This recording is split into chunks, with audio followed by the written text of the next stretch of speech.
Once again, we are celebrating our amazing women here in South Africa. So I thought as part of my Women's Month edition, I'll showcase some of the amazing work which some of these women are doing in our society. So please stay tuned to watch that. But before I get to that, I would like to address an issue which is affecting many, if not all women. And that is an issue of society putting so much pressure on how women should live their lives.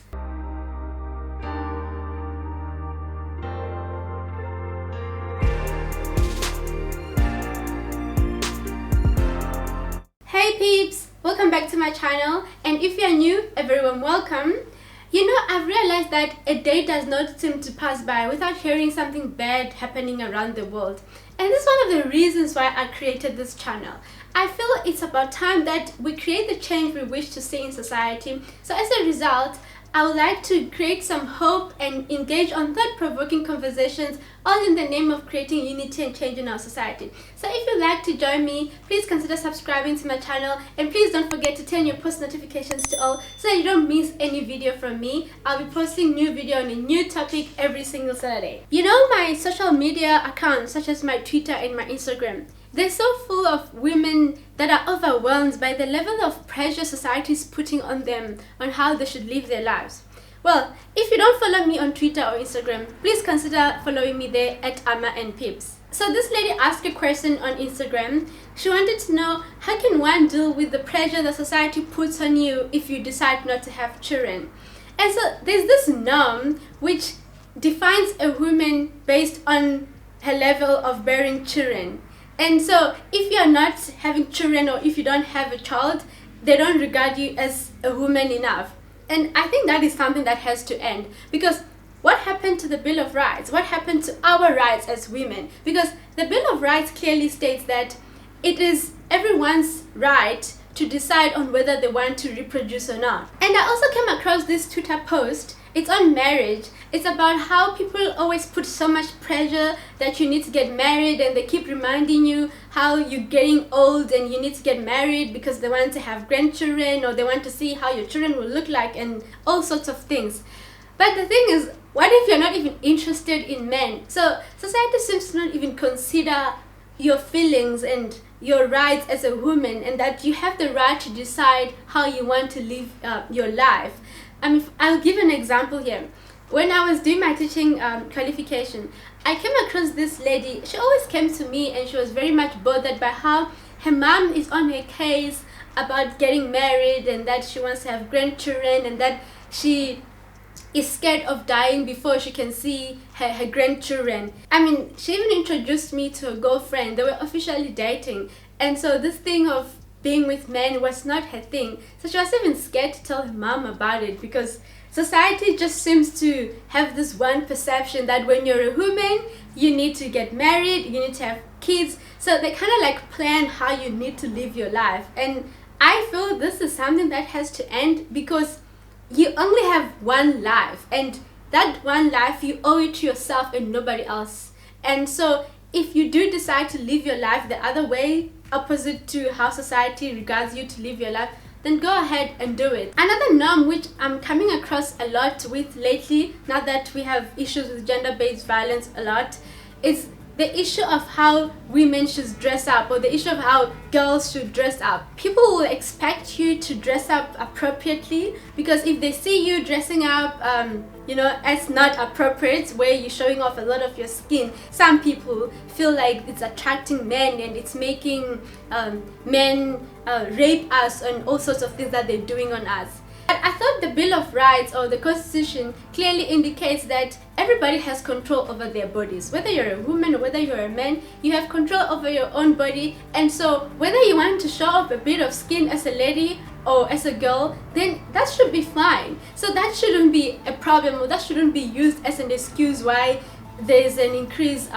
of gender-based violence and so forth. Another social norm that I feel really deserves our attention, and this lady here on Twitter also indicated it, is how women are expected to give up on their dreams, to give up on their careers, just so that they can ensure that their marriages work. So if it means not studying further, then that's fine. This is so sad, because A man is not expected to do the same, but we expect that of a woman. So what happened to creating gender equality? What happened to empowering women? But if you do decide to get married, I'll tell you this. Make sure that the person that you're getting married to will support your career choices, and that the person is willing to help you grow as you decide to study further and whatever you decide to do. And if you do decide to have children, make sure that you give them the life that they deserve and that you raise them in a way that they'll contribute positively to society. Well, enough of these talks for now. Let us now celebrate two women who are making a difference in South African communities. Firstly, I would like to introduce Mrs. Lizanne Isaacs, who is making a difference in her community. Hello everybody. I would like to wish all the wonderful women out there a happy Women's Month. My name is Lizanne Isaacs and I am a registered social worker. I obtained my Bachelor of Social Work degree at the University of Cape Town in 2019, and I am currently completing my honours degree in social work, specialising in substance abuse at the University of Cape Town.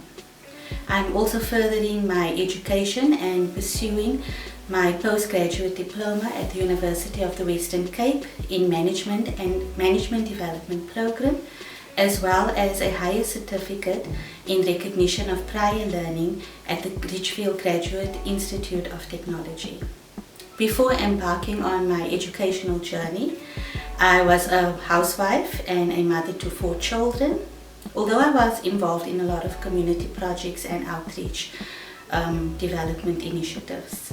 Those were various activities that I was involved in, ranging from food security projects in soup kitchens over the years, as well as youth skills development, and also education and awareness programs in environmental issues.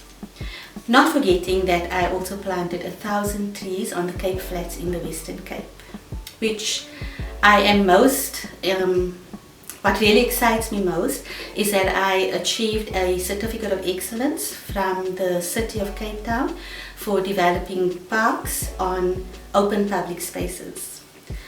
More recently, I initiated and implemented the Food Security Project for students at the University of Cape Town who experience food insecurity. I provide weekly food parcels and hygiene packs for students, and I do this in a very discreet manner. I would like to encourage all women of all ages out there to go out and achieve their dreams. If I could do it, you could do it. There is no limits. You know, the world is big, it is wonderful, and if you go out there and you combine effort and risk, you can create your own luck. I consider myself lucky because I've also combined risk and effort. Do enjoy yourself. Thank you. I'm sure we all know that poverty is one of the many challenges which South Africans are faced with.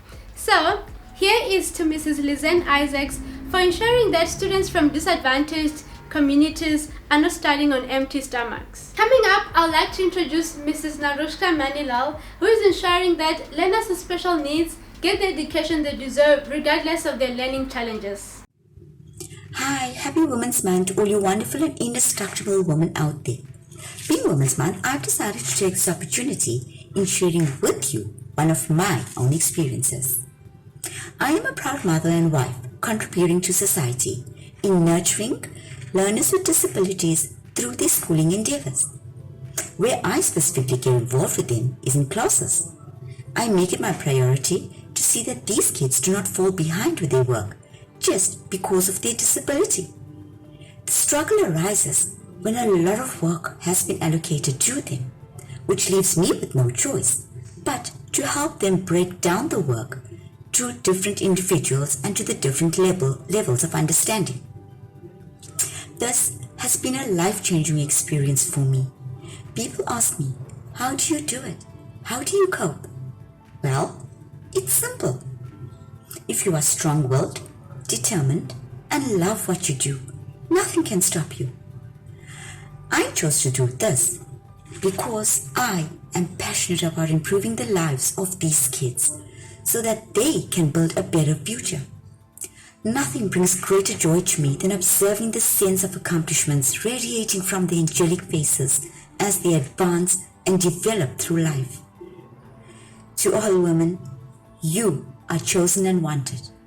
Your ability to make the ordinary beautiful is a true gift, and every minor step is a building block to a greater future.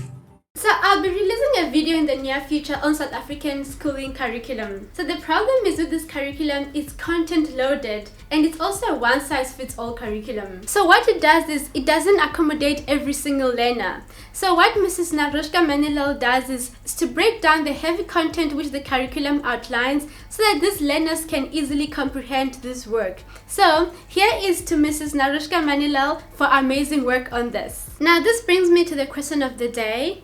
What are your thoughts on social norms, particularly on women? While you're on this, I'd also like to know, how are you spending this lovely month dedicated to women here in South Africa? Please let me know in the comment section below, and if you have enjoyed this video and found it helpful, please don't forget to give it a thumbs up, and I'll highly appreciate it if you can join me in creating the change we wish to see in society by subscribing to my channel. Until Amma and Peeps meet again next Saturday on another Women's Month edition. Bye!